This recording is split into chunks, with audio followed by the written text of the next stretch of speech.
Hello my dear friends, and welcome back to another video. So 2023 is just around the corner, and our first show of the new year is The Bad Batch Season 2 in just under 1 week's time. Disney Plus posted a new preview with some new footage of Omega on a mission with Echo, and they're looking inside a chest they found. Not much else was revealed, just breadcrumbs, but they have been giving us previews every single day, as well as new character posters, and the one we got yesterday was Echo himself, a new still, and despite his injuries, he looks incredible. I've always said that Echo and Tech are the unsung heroes of Clone Force 99, and Jennifer Corbett promised that Season 2 is where Echo in particular is going to shine. Of course, he used to be a reg for Domino Squad before the incident on Skako Minor, and apparently according to the creatives in Season 2, Echo's past puts him at odds with the other members of the Bad Batch. There's going to be some arguing, some bickering, amongst the stress of hiding from the Empire. I cannot wait for Season 2, it's one of my most anticipated shows of the year. We of course also have The Mandalorian Season 3,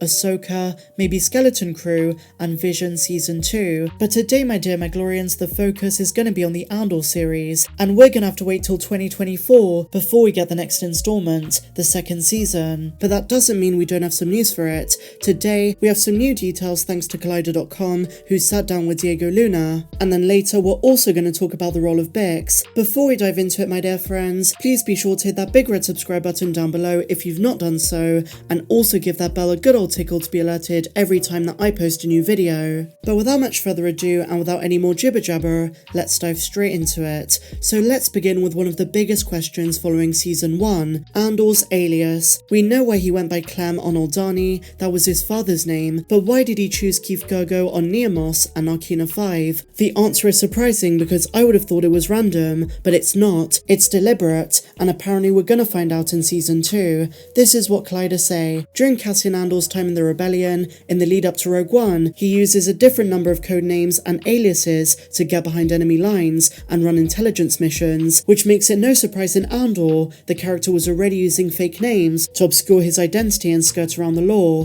When he first joins up with Luthen's rebels on Aldani, he goes by the name Clem, which has a very clear meaning, but later on Neamos when he adopts the name of Keef, it's not entirely clear why he chose it, and a lot of fans assumed it was off the cuff, a spur of the moment type of thing, but it wasn't. When asked if Keef Girgo has the same kind of meaning that Clem does, Luna provided a rather vague answer, saying, quote, "Let me think if I can answer that one. It took me a long time to be able to pronounce the name, Keef Girgo. Nothing you can connect it with what you've seen so far, and the implication here is that we will find out in Season 2 the origins of the name Keef, and it does sound as though this character is going to play into the second and final season. Maybe it's someone he knew during his time on Mimban, a callback to someone on Kenari, or maybe even a family friend on Ferrix. We don't really know."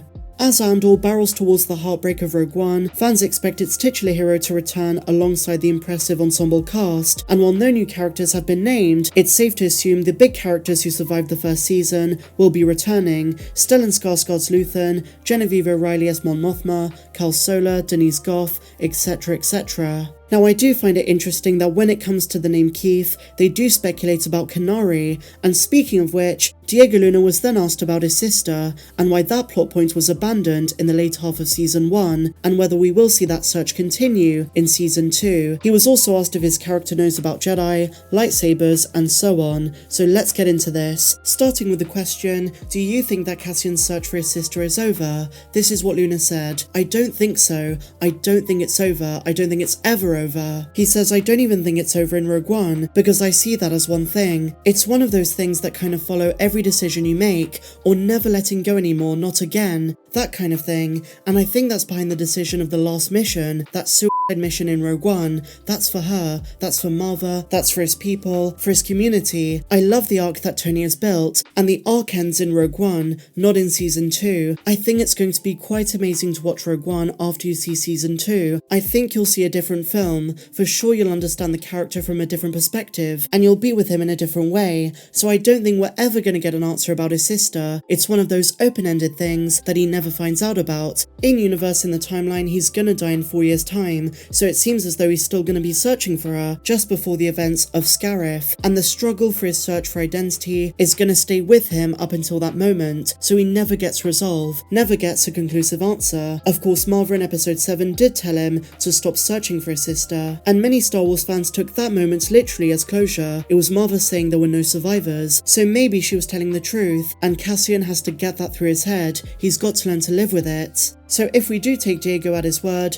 it doesn't sound as though season 2 provides any answers, but the search will continue. So then Diego Luna's asked about the Jedi. Collider say that Tony Gilroy doesn't think that Cassian and his friends know about the Jedi or lightsabers or the Force, and Diego Luna says, I agree, at least from what we've seen, he doesn't know and clearly doesn't believe in that. Even if he heard of them, he clearly doesn't believe they exist. But I don't think they've even heard of that, referring to Cassian and his friends. But to leave it open-ended, he says, we'll see in the second season. So then Diego Luna's asked about the impulse of rebellion within Cassian, and whether it was Maarva's death or the prison that made him want to join the rebellion. Diego Luna says, I think it's both. The prison is about him realizing how f***ed up things are in this galaxy, how little the lives of people matter to the Empire. He says what you are to the Empire is a f***ing white suit, a number, and you only mean something if you produce just a number, you're a white suit. There's no personality there. He realizes the prison is just a metaphor for life out there. You don't have to be in that prison to be living in a prison. I think that jump, that running out, that one-way out sequence is definitely the first time he's running away with purpose, because he keeps running away in this show. He's always running, but that's a moment where he knows he's running away and that something has to be done, that he can't call that life. But I think Maarva in a personal way is what ends up setting him up. It's the wake-up call, and it arrives too late. He realizes he always had it. The mentor, the reference, the example, it was there, it was at home, it was sitting in that chair. That's why I was saying that Rogue One will feel different after watching episode 12, because you remember Maarva with every word Cassian says, and every action he does. I think the prison, in terms of what he understands, what they're fighting against, he understands the machine and the structure, what the monster is, the beast they have to fight.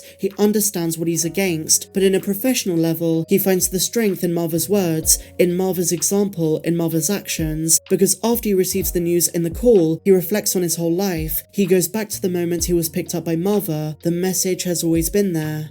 Very insightful, very accurate. That's how most Star Wars fans viewed it, and as I've said in the past, Diego Luna is the best advocate for his own character.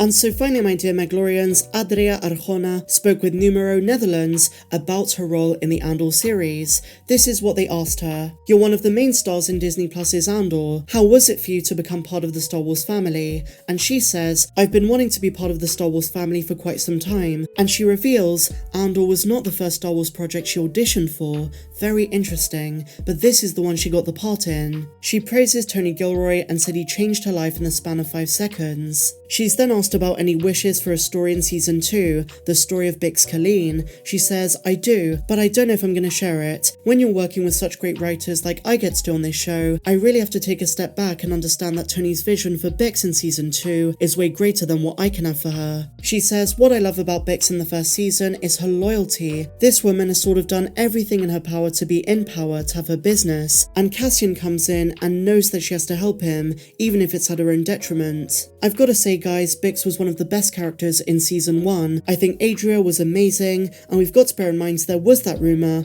that she is getting her own series. I'm not too sure how true this is, and I think it's very doubtful, but I would not complain if we did get one. As I say guys, 2024 is when Andor season 2 drops, but in 6 days time, we have the Bad Batch season 2. I do have more Bad Batch videos coming this week, as we prepare for the return of Clone Force 99. So there you have it guys, the rest of the interview is about her other projects outside of Star Wars, so I think we're going to leave it there. If you enjoyed this video, please be sure to give me a big fat thumbs up, subscribe if you're new, and I'll see you in the next video. May the Force be with you always.